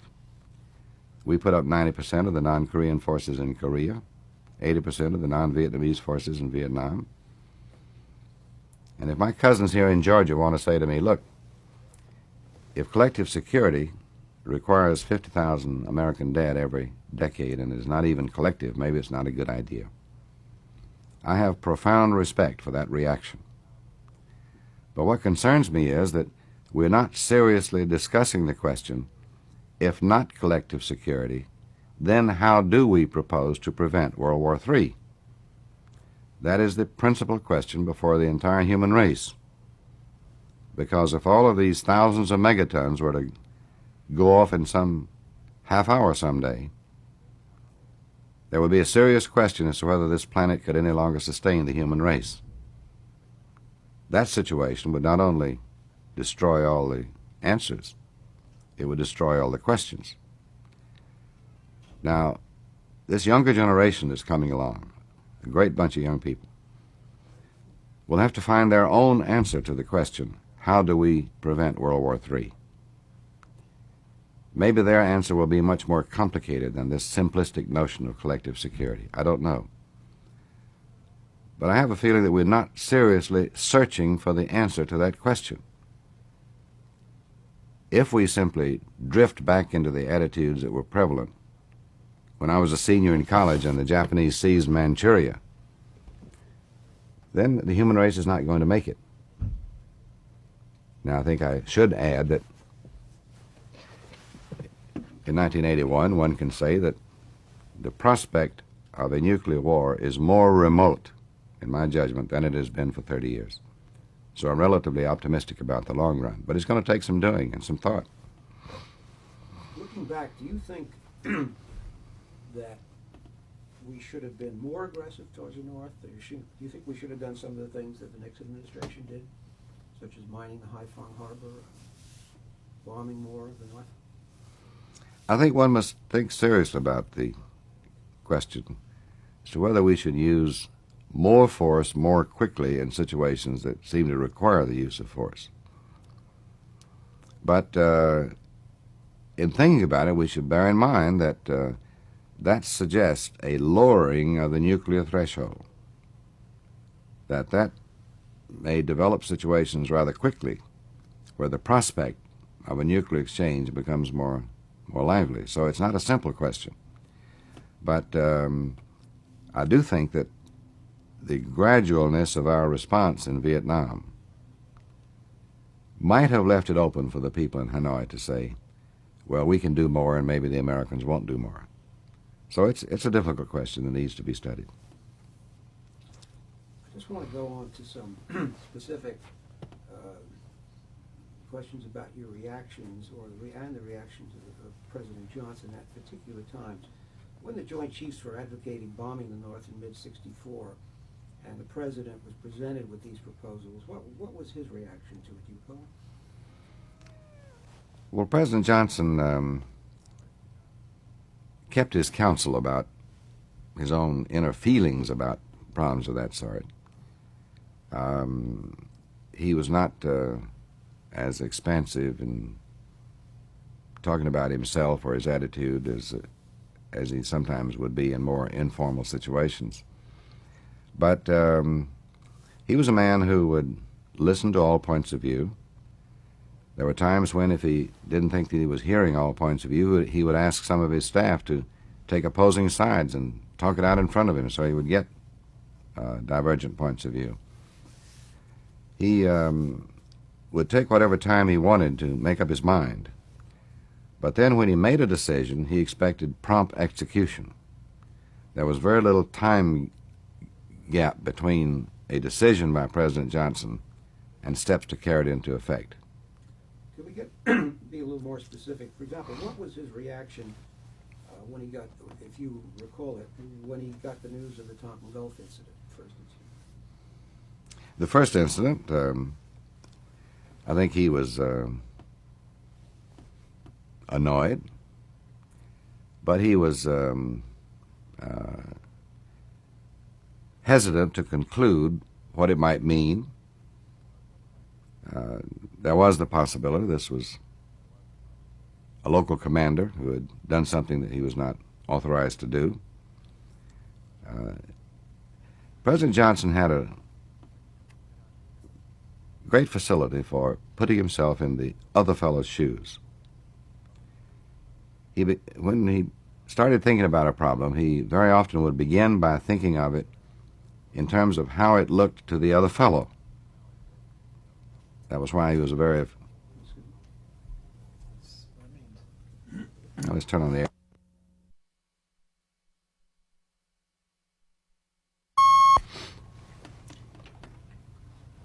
Let's get into this issue of whether Vietnam was a civil war. Could you expound on that? Vietnam was in part a civil war because there were Viet Cong in South Vietnam. In part, it was an international aggression. At the end of World War II, we found 4 divided countries: Germany, Korea, China, Vietnam. It was divided in 1954. Now, we felt that each part of those divided countries had to be treated as political entities deserving the protections of international law and policy, and that if we stood by while one half attacked the other half, this could lead to very large hostilities. For example, if the West Germans had sent 60 regiments of troops into East Germany, I can assure you that the Russians would not have treated that as a family affair among Germans. And we had quite a scrap, you'll remember, when the North Koreans moved into South Korea. So when North Vietnam sent agents, arms, and then divisions and regiments of their regular forces into South Vietnam, we felt that had to be treated as international aggression. Now, people say that Ho Chi Minh was a nationalist. Yes, but what kind of nationalist? He announced that he wanted Laos, and Laos was not Vietnamese. He announced he wanted Cambodia, and Cambodia was not Vietnamese. So that's the kind of nationalism that we remember in connection with a fellow named Adolf Hitler. So if there's to be any organized peace in the world, as contemplated by the United Nations Charter, we have to be careful about assuming that ceasefire lines, boundary lines, are simply non-existent, and that anyone is free to move back and forth. When people, I wonder what those people would say who seem to talk about Vietnam solely as a civil war. What they would say if South Vietnam had invaded North Vietnam. My guess is they would have been strongly opposed. But from our own point of view, given the nature of that society, our ignorance about it, the terrain and so forth, was that a place to draw the line from a practical point of view? That was the question as to whether to draw a line in South Vietnam, was a question which should have been given the most serious attention in 1955 when we concluded the Southeast Asia Treaty. Once we had announced our commitment under that treaty, then the problem got to be not just Vietnam or even Southeast Asia, but what happens to these security treaties? I'm sorry. Where do I start? Once we concluded the treaty, known as the Manila Pact, then the problem got to be a problem of the general status of security treaties in all parts of the world. The consideration of whether to draw the line was one that should have been taken up very seriously during the Eisenhower administration in 1955. You see, in the Truman administration, we stayed offshore. We had security treaties with Japan, the Philippines, Australia, and New Zealand. It was not until the 1950s that we, in effect, went ashore with a formal security treaty with Korea, Taiwan, and in Southeast Asia. Just to follow that up a moment, are you saying that the real issue then in Vietnam became our credibility? Credibility not in any fanciful or theoretical sense. I'm sorry, can you repeat? I'm sorry. A major part of the problem in Vietnam was the reputation of the United States for fidelity to its security treaties. Remember, we had just come through two extraordinarily dangerous crises, the Berlin crisis of 61-62, the Cuban Missile Crisis, where the most important thing one can imagine was whether Chairman Khrushchev would believe President Kennedy. Now, had he not believed President Kennedy in those two crises, the consequences could have been just unimaginable. We cannot afford, in my judgment, to have other capitals speculate that they can attack our allies with whom we have security treaties with impunity. Because in that kind of a world, the United States would find much of the world organized against us. Let's go into a little bit into LBJ as an individual without going into psychohistory. What kind of a person was he? If you could, in the course of this, describe the Beagles in the cabinet, the comparison between the two. A little bit his personal style. Lyndon Johnson was, I think, the most powerful personality with the strongest drives of anybody I ever saw. He was a man in a great hurry. I think a part of that was that he never knew from one day to the next whether he would still be alive, because he'd had that massive heart attack during the 50s when at one point he was almost given up for dead. And so he wanted to accomplish his objectives now rather than tomorrow, the next day. He was a hard taskmaster. A reporter once asked me what I thought of Lyndon Johnson's holding up his dog by its ears. And I said, that's nothing. You ought to see the way he pulls on the ears of his cabinet. The rest of us took this in good spirit because he was hardest of all upon himself. We could never break him of the habit of staying up till 1 o'clock on his nightly reading, the chores that we all sent over to him, and then getting up at 4:30 and 5 every morning to go down to the operations room to check on the casualties from Vietnam. It sounds a little pretentious to say it, but every one of those casualties took a little piece out of Lyndon Johnson. But there was so much that he wanted to do, and the burden of Vietnam was very heavy on his shoulders. it got in the way of so much that he wanted to accomplish as President of the United States. Now, he, in a group in the East Room of the White House, 100, 200 people, he could be the most eloquent, persuasive, convincing person you ever heard in your life. But somehow when he came before a television camera, he froze up. I don't know whether he was somewhat intimidated by having to succeed John F. Kennedy, who was brilliant on television, or whether he was unduly fearful of making a mistake that might, in the choice of a word that might affect things. But he never felt at home before the television camera, and therefore he didn't project the way he did in other circumstances. I think the biggest surprise that the scholars will discover when they get into those 35 million items in the LBJ library is the sheer intelligence of this man. This was a very high intelligence that was capable of understanding the most complicated problems. But this was screened from a lot of people by his cornpone stories and his southern accent. But he understood our system of government very well indeed. It was said of him that he understood each senator better than the senators understood themselves, because he had made a study of the senators when he was majority leader. And he understood that at the end of the day, this complicated government of ours has to come to conclusions and decisions. I've heard him time after time when people were briefing him about something, some problem.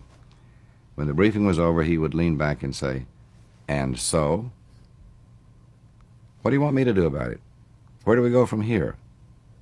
What are you talking about?" Well, he was very much the operational kind of man. I think that he was, myself, a very great man.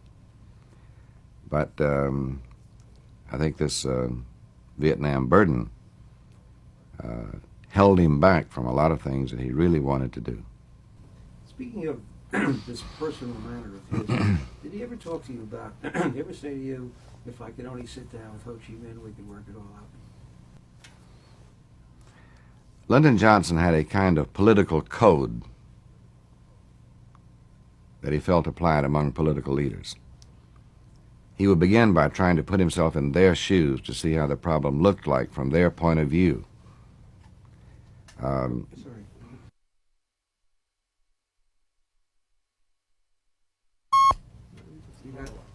Have you got a picture of that too?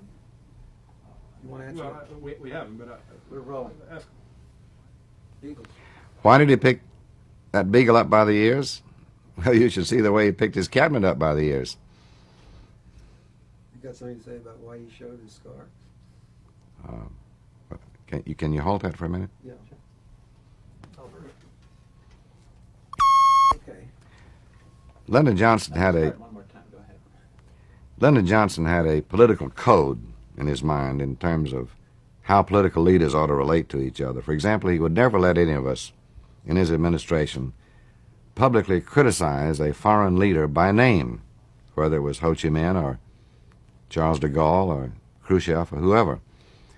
And he didn't want them criticizing him by name. If they did, I'd be on the phone to that ambassador in 15 minutes saying that's not the way to do business.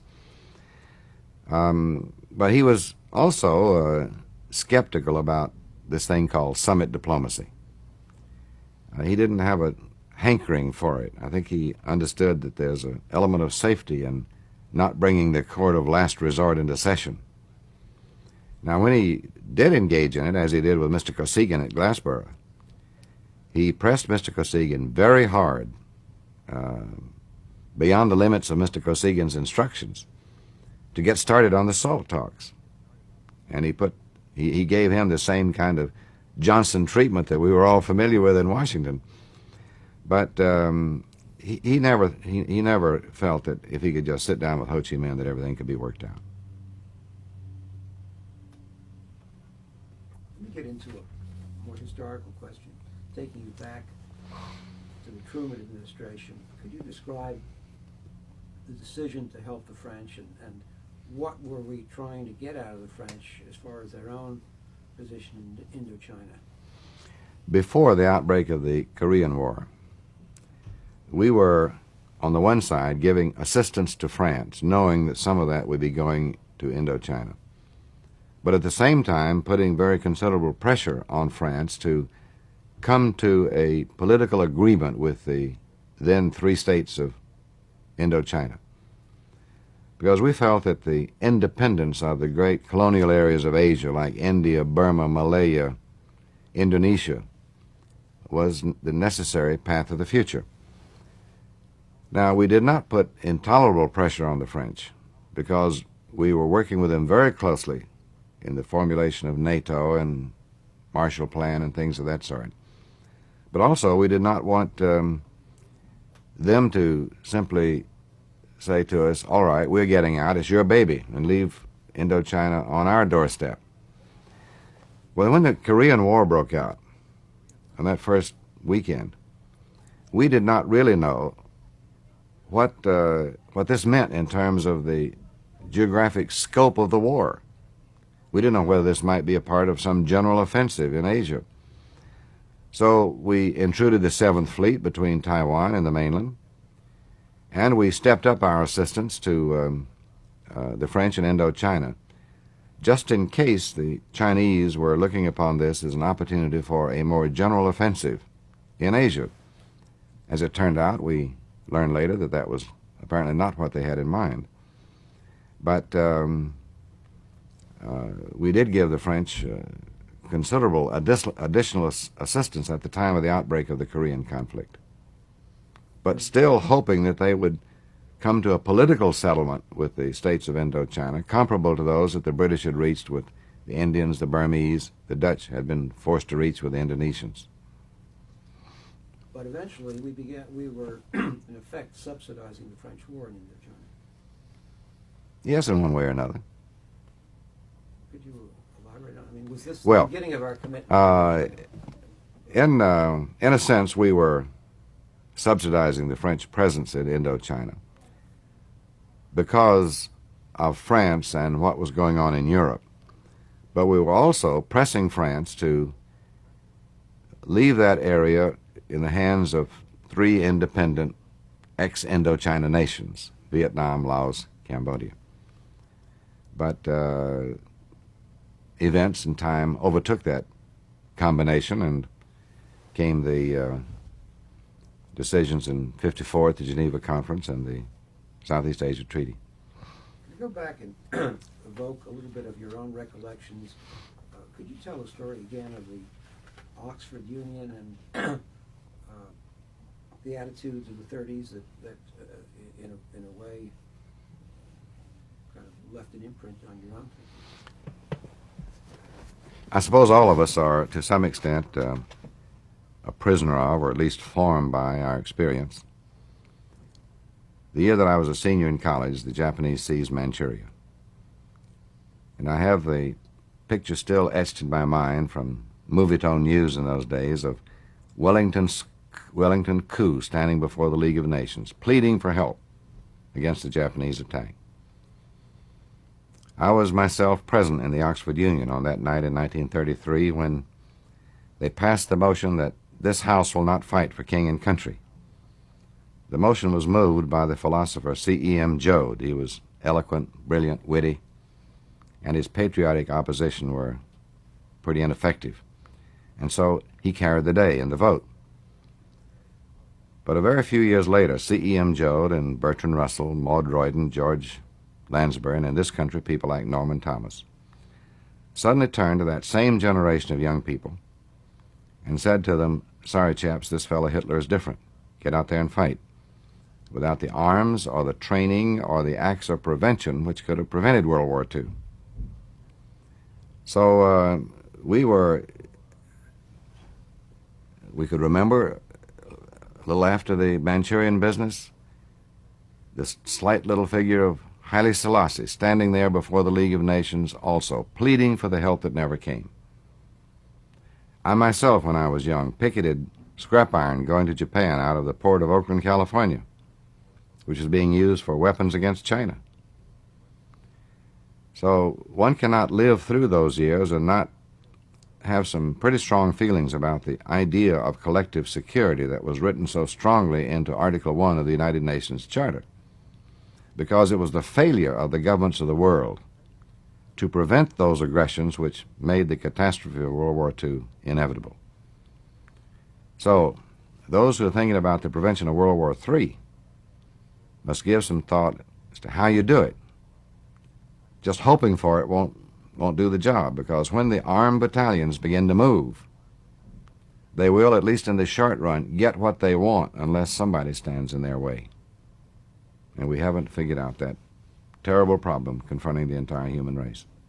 Let me just wind up with one sort of retrospective question. As you look at American society today, what has been the impact of Vietnam, in your estimation, on American society and our position in the world? It's a little difficult to assess the lasting impact of Vietnam on the American people. We thought at the end of the Korean War that the American people's view was never again. But it didn't work out that way. I think the principal impact is the erosion of the idea of collective security, and that we'd better be talking seriously about how we really propose to organize a durable peace in the world and prevent World War III. Now, there are those who would beat the drums and say you do it by simply building up your armed forces. That standing alone will not do it. A lot of other things have to be thought about. In our relations with the Soviet Union,